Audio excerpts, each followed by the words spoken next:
What was that one thing you tried out due to fear of missing out? Fear of missing out.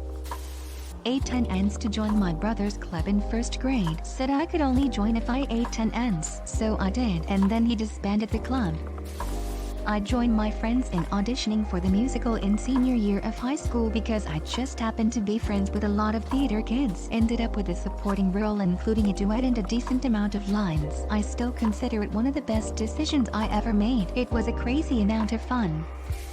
Ziplines. I have a fear of heights, so I was very nervous about going on them in North Carolina with my friends. They were so supportive though, talking about how it's okay, you don't have to go, we understand, or of course you don't have to. I just think you would actually enjoy it. It was because they were so nice about it I really didn't want to disappoint them. I had an absolute blast on them, by the way. So much fun after the first 5 seconds of terror on the first line laughing. The first time I went ziplining, I had one of the employees give me a little push as I was too scared to go on my own. Keep in mind, this was when I was on Cub Scouts, and the other 2 times I had a chance to go ziplining, I was pretty much just fine. Edit after reading your replies. I am gonna say that I never knew having someone push you was so common for stuff like bungee jumping and ziplining.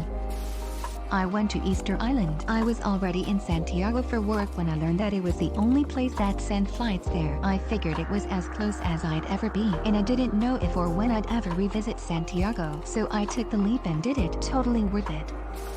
One of those muddy races, got a skin infection and sun poisoning. As others have said, I did the race. Some mud splashed right in my eyes. Not a single volunteer had water or tissues to wipe it. Ended up using the only clean spots I could find on my friend's shirt. Then they didn't have enough buses to get everyone back to the parking, and it rained and was freezing cold for hours waiting outside. By the time I got home, my eyes were in terrible shape and scratched from the little pebbles in the mud. Jesus, that sounds unpleasant. Do people normally wear goggles or something? For me it was all fun except for the belly crawl under the taser wire. Turns out you get shocked wherever your body is touching the ground closest to the wire above you. I had a couple shocks exit through my balls and decided that if I ever did another one, I would simply walk around the ball zapper. For my 30th birthday I tried 30 new things. The list included a pedicure and manicure, fancy Starbucks drink, driving a red Porsche, gambling at the casino. It was a crazy fun day, but I learned that I have a great life without all that stuff.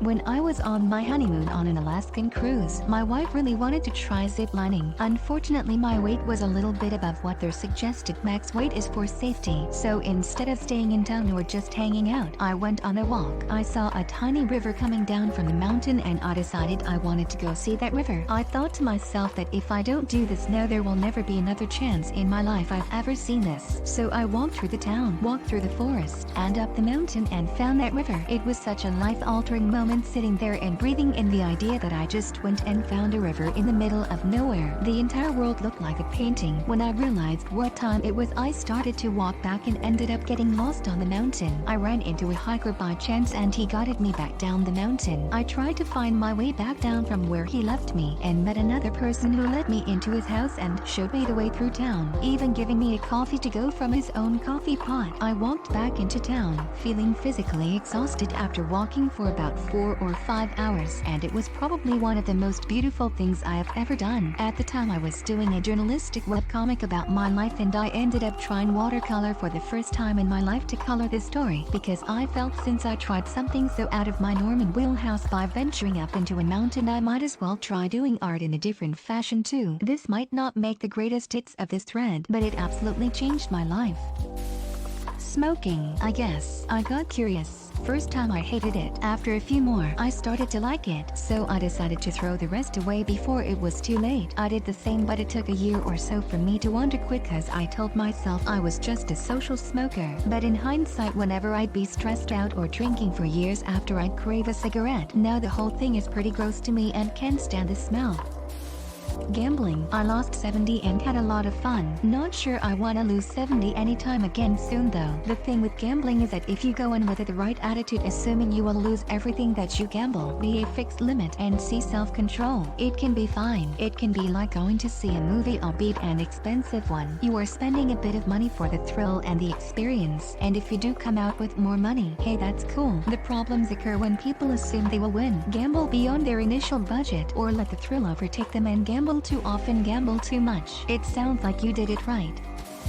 pretty much every sports bet I've ever made. When you see something like England to score 10 goals against Gibraltar, the idea of them scoring 10 and you not placing the bet is substantially worse than the idea of you placing the bet and them not scoring 10. The trick is just not to look in the first place. I did this for a while with basketball. I realized after that I enjoyed the games much more when not worrying about whether a certain amount of points would be scored by X player or player Y would get a certain amount of rebounds. Better to spend cash on things that I know I will enjoy, like shawarma. Oh, I can understand that feeling. I once went to a football soccer game and bet on a scorecast, picked the first goal scorer correctly and full-time score correctly. I picked the player defender and scored line of 1-0. The player scored in the first 5 minutes. I then had to spend the next 85 minutes hoping my team wouldn't score. They did score. The game was not enjoyable even though we won. About 25 years ago I believed every chain letter that appeared in my inbox and religiously sent them along to all my contacts. In my defense, I was a kid, but still, there's probably a lot of people from that time that have me blocked for this very reason. Skateboarding. I have some friends who know how to skate, try to teach me, but I just wasn't good at it. Too bad, because I think skateboarding is really ducking cool. I can give you one tip if you want to keep trying. Do crunches and lunges every morning. So much of skate and snowboarding is in the core and the hips. Once you have some muscular buildup in there, it becomes easier. I am learning to longboard and I've seen improvement by working those areas. Going to South Africa. I was in school park management with my best friend. Arya got the offer to go to SA with people from other classes, but there was only place for 24 people. I have never been further away from home than a 6-hour drive, and SA is a 12-hour flight away. My thought was, if I don't go now, I will never ever go. I went. Now I want to go back, but dang it, the first time in an airport is stressful.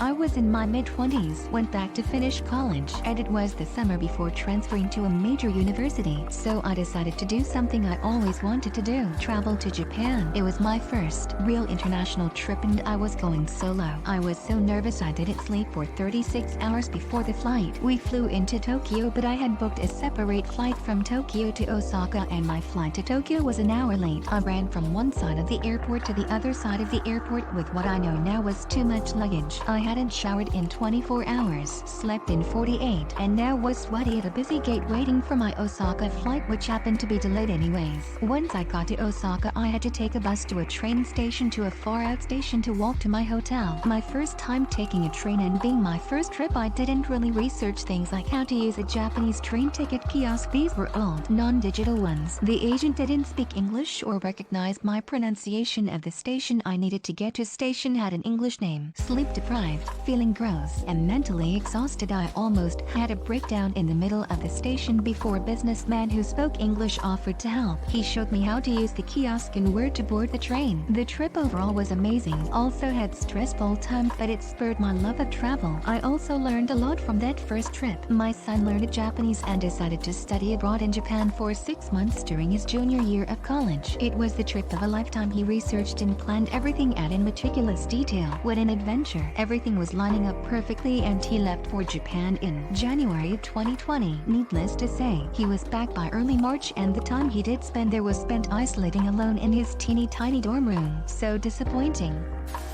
Vaping. I have asthma, so after about a week of bronchitis type coughing keeping me up at night, I decided that even though I enjoyed it, I'd rather not be dead in a month. Edit: in my situation, I already knew that I don't respond well to smoking. Vaping. My dad smoked and my ex vaped. Within minutes after being near them, I'd be having a coughing fit. I used the low nicotine blue vapes. They actually weren't harsh on the throat at the time. Prom. Hated it. Knew I would. Glad I went anyway. As someone who hasn't gone to prom before, how was it for someone who didn't think they would enjoy it? I went expecting not to enjoy it for the usual reasons: no romance with my partner, didn't like dancing, no after party or drinking plans, and had fun anyway. It was cool seeing everyone's pretty outfits. The food was good. This space was a beautifully decorated building in the middle of downtown. It was a fancier party than any I'd been to before. My friend and I spent the night texting pickup lines to our other friend, who was having an anti-prom party. I won. My only regrets: 1. The dance music was all club music, no slow dances. I wanted to try dancing at least once, but I wasn't about to wait in there with my nice dress and heels. 2. Heels are the worst. I should have hemmed my dress and worn flats.